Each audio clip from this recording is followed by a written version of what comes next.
Good morning everyone. राजकीय महाविद्यालय की ऑनलाइन क्लासेस में आपका फिर से स्वागत है। आज हम अध्ययन करेंगे उत्पादन फलन का प्रोडक्शन फंक्शन। जैसे हमने उत्पत्ति के नियम इनको बोला जाता है, उपभोक्ता की उपयोगिता का हमने अध्ययन किया, तो उसमें उपभोक्ता क्या सोचता है कि वो अपनी कम लागत के अंदर मैक्सिमम सेटिस्फेक्शन प्राप्त करे, संतुष्टि मिले, उसे उपयोगिता मिले। उसी प्रकार जो एक उत्पादक होता है, प्रोड्यूसर होता है, वो भी ये चाहता है कि उसकी मिनिमम कॉस्ट पे वो क्या करे, मैक्सिमम उत्पादन करे, मिनिमम कॉस्ट पे मैक्सिमम प्रोडक्शन उसका संभव हो।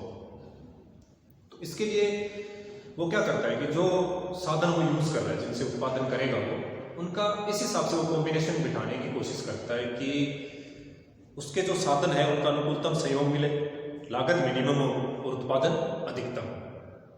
तो जब उत्पादन करेगा तो उत्पादन के लिए उसे क्या चाहिए, वो कुछ साधन यूज करेगा जिनको इनपुट्स बोला जाता है।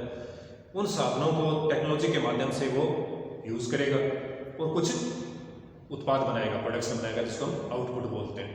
तो जो ये इनपुट और जो ये आउटपुट होता है और जो टेक्नोलॉजी का कॉम्बिनेशन इसमें दिया जाता है, इस समग्र का जब हम अध्ययन करते हैं, इनके रिलेशन का अध्ययन करते हैं, तो उसको बोला जाता है उत्पादन फलन। यानी जो इनपुट्स हैं, पढ़ते हैं जिनको बोला जाता है, या जो साधन हम यूज कर रहे हैं, और उससे आउटपुट क्या निकलेगा, उन साधनों के कॉम्बिनेशन से आउटपुट क्या निकलेगा, जब हम इसका अध्ययन करते हैं तो उसको प्रोडक्शन फंक्शन या उत्पादन फलन बोला जाता है। अब कोई भी प्रोड्यूसर ये नहीं चाहता कि उसकी कॉस्ट ज्यादा है और उसका प्रोडक्शन कम हो, लेकिन क्या यह संभव है कि हर उत्पादक अपने मिनिमम कॉस्ट पे मैक्सिमम प्रोडक्शन कर सके? तो इसके लिए अर्थशास्त्र में उनके लिए कुछ नियम बनाए गए, जिनको मुख्यतः दो प्रकार से बांटा गया, अल्पकाल और दीर्घकाल के अंदर। दोनों ही उत्पादन फलन है, एक शॉर्ट रन के अंदर, एक लॉन्ग रन के अंदर। उनका हम अध्ययन करेंगे आज वन बाय वन करके।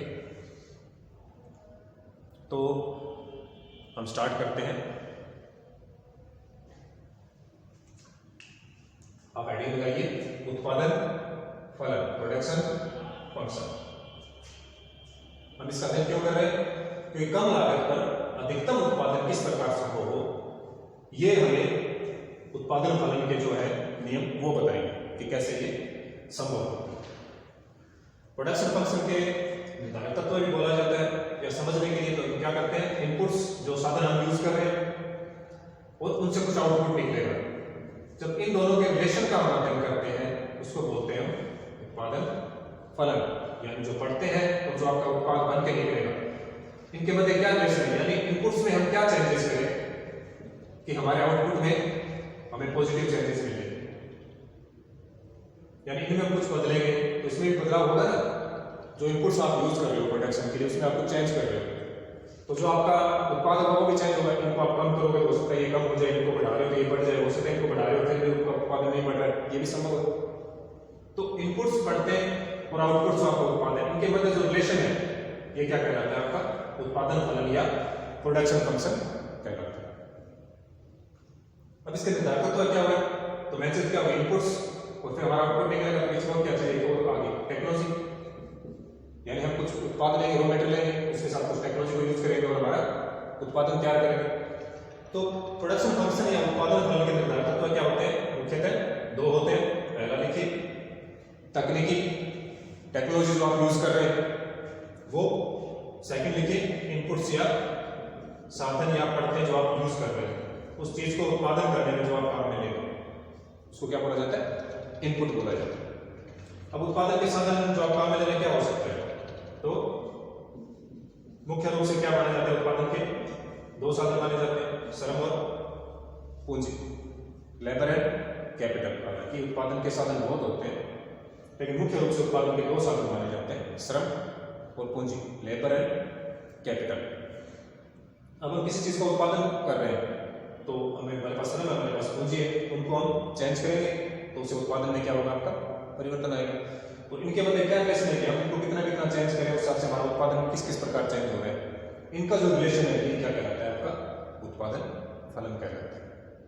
यानी किसी चीज को उत्पादित करने के लिए उसमें जो इनपुट्स यूज हो रहे हैं उसका चेंज करने के, उसका आउटपुट में क्या चेंज हो रहा है, उनमें क्या रिलेशन, क्या संबंध है। क्या इनपुट्स बढ़ाएंगे तो आउटपुट बढ़ रहा है, क्या इनपुट को कांस्टेंट रख रहे हैं तो आउटपुट कांस्टेंट है, क्या इनपुट को मैक्सिमाइज किया जा रहा है तो प्रोडक्शन भी मैक्सिमम हो रहा है। ये रिलेशन जब हम देखते हैं तो उसको कहा जाता है उत्पादन फलन, प्रोडक्शन फंक्शन। अब आपको बताया कि उत्पादन फलन का दो टाइम के अंदर अध्ययन करेंगे, 2 टाइम्स के अंदर, एक शॉर्ट रन और एक लॉन्ग रन। तो आप देखिए उत्पादन फलन के 2 प्रकार। पहला देखिए अल्पकाल में उत्पादन फलन, यानी शॉर्ट टाइम के अंदर। शॉर्ट टाइम से आशा क्या है आपका कि हमारे उत्पादन के साधन है, अल्पकाल में क्या होता है कि टाइम कम होता है, तो उत्पादन के जो साधन है वो सारे के सारे परिवर्तनशील नहीं है। यानी कुछ में आप क्या कर सकते हैं, चेंज कर सकते हैं, और कुछ परिवर्तनशील शॉर्ट टर्म में नहीं किया जा सकता। सपोज दैट आपने फैक्ट्री लगा दी, उसमें आपने मशीन सारे कुछ स्थापित कर दिया। अब आप उसकी कैपेसिटी है 5000 मोटरसाइकिल बनाने की, ठीक है। तो क्या आप अचानक से 10,000 मोटरसाइकिल बनाने के आपके पास ऑर्डर आ गया, तो क्या उसी दिन एक दिन के अंदर फैक्ट्री का सेटअप बदल देंगे? उतने बड़ा उसके लिए होल बनाना, उसकी मशीन इक्विपमेंट्स लगाना, वो सारा सेटअप बनाना नहीं हो पाता। लेकिन जैसे आपकी कैपेसिटी क्या है 5000 बनाने की, अभी डिमांड है 2000 की, आप 2000 बना रहे हैं, लेकिन अचानक से आपके पास डिमांड आ गई 3000 की, आपकी कैपेसिटी क्या है बनाने की 5000, अभी आप बना रहे हैं 2000। जैसे आपके पास ऑर्डर ज़्यादा आया, आपने लेबर बढ़ा दी क्योंकि आपकी मशीन की कैपेसिटी तो उतनी है, यानी जो कैपिटल इन्वेस्टमेंट है उसकी कैपेसिटी तो पूरी है, लेकिन लेबर आपके पास आपने कम लगा रखी है क्योंकि आपको कम प्रोडक्शन चाहिए था, आपने लेबर बढ़ा दी। तो यहाँ पे आपने क्या परिवर्तन कर दिया, एक साधन का परिवर्तन कर दिया लेकिन दूसरा नहीं किया। तो अल्पकाल के अंदर क्या होता है, कुछ साधन परिवर्तनशील होते हैं, कुछ साधन स्थिर होते हैं जिनमें परिवर्तन संभव नहीं होता। यानी जब हम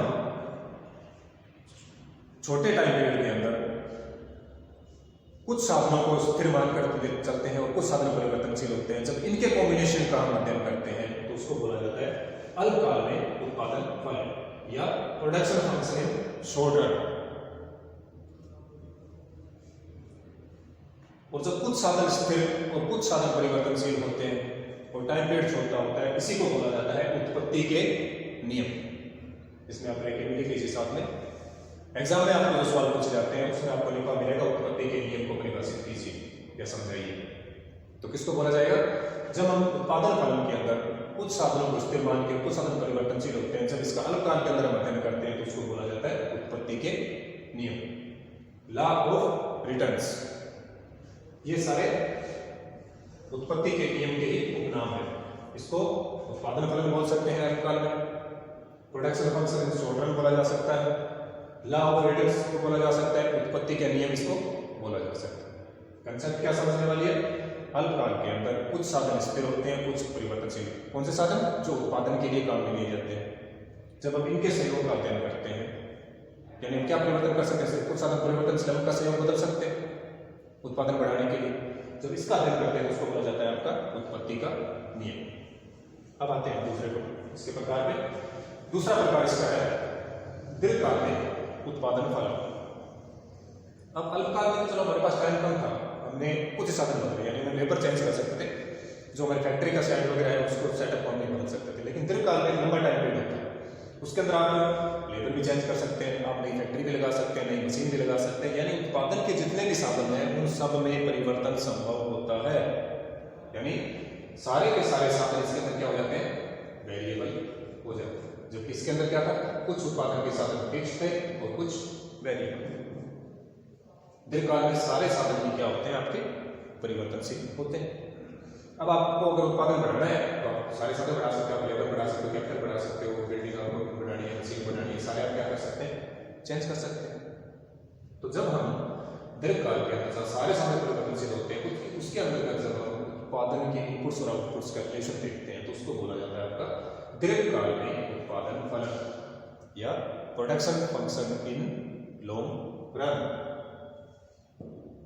जैसे कि शॉर्ट रन को क्या बोला जाता है, उत्पत्ति के नियम। इसको क्या बोला जाएगा, पैमाने के प्रतिफल। स्टार लगा के लिखिए इसके साथ में, छोटे सवाल में मोस्टली पूछा जाता है कि उत्पत्ति के नियम और पैमाने के प्रतिफल से क्या है।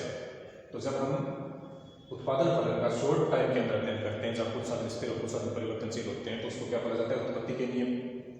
और जब दीर्घकाल में सभी साधन परिवर्तनशील तो उसको क्या बोला जाएगा? पैमाने के प्रतिफल या रिटर्न टू स्केल बोला जाता है। इसको बोला जाता है लॉ ऑफ रिटर्न्स, इसको बोला जाता है रिटर्न टू स्केल, उत्पत्ति के नियम, पैमाने के प्रतिफल। तो ये क्लियर है आपके उत्पादन फल मुख्यतः दो प्रकार का, अल्पकाल में, दीर्घकाल में। अल्पकाल में उत्पत्ति के नियम, दीर्घकाल में पैमाने का प्रतिफल, लॉ ऑफ रिटर्न्स और रिटर्न टू स्केल। यहाँ कुछ साधन स्थिर, कुछ परिवर्तनशील होते हैं, जबकि यहाँ पे सारे के सारे साधन परिवर्तनशील होते हैं। अब हमें इनका संयोग देखना होता है, क्योंकि हमारा टारगेट क्या रहेगा? मैक्सिमम, हमें एक प्रोड्यूसर है, हमारा टारगेट होता है मैक्सिमम प्रॉफिट कमाना और मिनिमम कॉस्ट पे। तो हम क्या करते हैं? इनका ऐसा संयोग दिखाने की कोशिश करते हैं जिससे हमें कम से कम लागत पर अधिकतम उत्पादन मिले या अधिकतम सीमांत उत्पादन हमें प्राप्त हो। यानी एकत्रित इकाई का जब हम उत्पादन कर रहे हैं उसमें होने वाली लागत क्या आनी चाहिए? कम से कम आनी चाहिए। लेकिन क्या हर ऐसा सहयोग संभव है जो लगातार हम करें और उससे अधिकतम उत्पादन ही मिलता जाए? तो इनमें क्या होता है कि कुछ सीमा तक जब हम अध्ययन करते हैं, तो जैसे आपने इनपुट्स बढ़ाए तो आपका आउटपुट या जो आपका उत्पाद है वो भी क्या होता है? बढ़ता है। जब तक अपनी पूरी कैपेसिटी का यूज नहीं करते हैं हमारी जो इंडस्ट्रीज है उसका, तो उसमें जब प्रॉपर यूटिलाइजेशन नहीं होता है। क्यों नहीं होता? क्योंकि हमने इंफ्रास्ट्रक्चर तो बड़ा बना रखा होता है, लेकिन डिमांड हमारे पास कम होती है, लेबर सेटअप हमारे पास पूरा नहीं होता है, तो साधनों का अनुकूलतम सहयोग नहीं हो पाता है। और जब तक साधनों का अनुकूलतम सहयोग नहीं होगा तो प्रोडक्शन क्या होगा? आपका मैक्सिमम संभव नहीं हो पाएगा। धीरे धीरे हम हमारे इनपुट्स बढ़ाते हैं, हमारा उत्पादन बढ़ता है, एक लिमिट के बाद में हम जितनी मात्रा के अंदर ये बढ़ा रहे हैं उतनी ही मात्रा के अंदर क्या होता है? आउटपुट बढ़ता है। और जब इनका अनुकूलतम सहयोग स्थापित हो गया, अब आपकी मान लो जो आपको पता है एग्जाम्पल कि आपकी मोटरसाइकिल फैक्ट्री की कैपेसिटी है 5000 मोटरसाइकिल बनाने की, तो आपने शुरू में 2000 बना रहे थे, लेबर कम लगा रखी थी, फिर धीरे धीरे आपकी डिमांड बढ़ी, आपने लेबर बढ़ा दिया, अब आप 5000 बनाने लगे। लेकिन 2000 से 5000 तक आप आ गए, क्यों? क्योंकि आपके जो स्थिर साधन से जो परिवर्तनशील साधन थे उनका अनुकूलतम सहयोग नहीं था। लेकिन जब 5000 की कैपेसिटी का उत्पादन कर रहे हैं और लेबर भी आपको इतनी लगा देनी चाहिए, अब क्या आप लेबर और दोगुनी कर दोगे? क्या वही फैक्ट्री 5000 चाहे 10,000 मोटरसाइकिल बना के देगी आपको?